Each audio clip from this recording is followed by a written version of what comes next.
அண்மைச் செய்தி. இஸ்ரேல் தாக்குதலில் ஈரானில் 5 பேர் பலியாகியிருப்பதாக அண்மை செய்தி கிடைத்திருக்கிறது. இஸ்ரேல் நடத்தி வரும் தொடர் தாக்குதலால் ஈரானில் இதுவரை 5 பேர் உயிரிழந்திருக்கிறார்கள். கூடுதல் விவரங்களை செய்தியாளர் ராஜேஷ் வழங்க கேட்கலாம். ராஜேஷ், தற்போதைய விவரங்கள் என்ன? இஸ்ரேலுக்கும் இடையே பல ஆண்டுகளாக மோதல் நிலவி வருகிறது. இஸ்ரேல் அமெரிக்காவை ஈரான் எதிரியாக கருதுகிறது.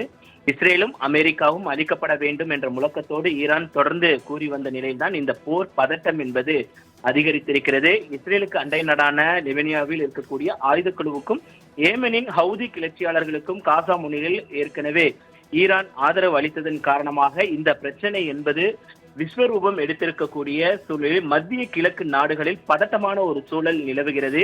ஈரான் இஸ்ரேல் போர் இடையேயான இந்த போர் காரணமாக மத்திய கிழக்கு நாடுகளில் மிகுந்த பதட்டம் என்பது ஏற்பட்டிருக்கிறது. மக்களிடையே ஒரு அதிர்ச்சி என்பது ஏற்பட்டிருக்கிறது.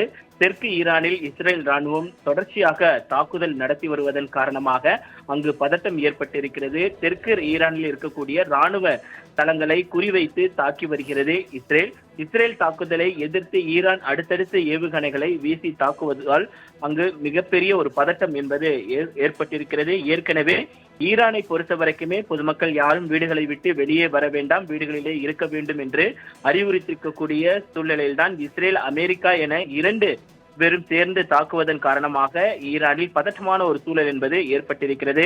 இஸ்ரேல் தாக்குதலில் ஈரானில் கிட்டத்தட்ட இதுவரைக்கும் 5 பேர் பலியாகி இருப்பதாக தகவல் வெளியாகி இருக்கிறது. தொடர்ச்சியான இந்த தாக்குதல் காரணமாக 5 பேர் உயிரிழந்திருக்கிறார்கள். ஈரானில் உள்ள தொடக்க பள்ளி ஒன்றில் இஸ்ரேல் நடத்திய தாக்குதலில் இந்த 5 பேர் பலியானதாக தகவல் வெளியாகி இருக்கிறது. இஸ்ரேல் சார்பில் ஏவப்பட்ட ஏவுகணைகள் இந்த பள்ளியின் மீது விழுந்ததன் காரணமாக 5 பேர் உயிரிழந்திருப்பதாக அதிகாரப்பூர்வ தகவல்கள் எல்லாம் வெளியாகி இருக்கக்கூடிய சூழ்நிலையில் ஐநா சபை இதில் தலையிட்டு இந்த பிரச்சனையை முடிவுக்கு கொண்டு வர வேண்டும் என்று ஐநா சபையை ஈரான் நாடியிருக்கிறது.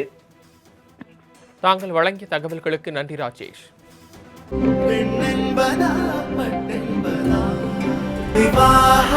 மணப்பெண்ணின் பிரத்யேகமான திருமணம் விவாஹா தி சென்னை சில்க்ஸ்.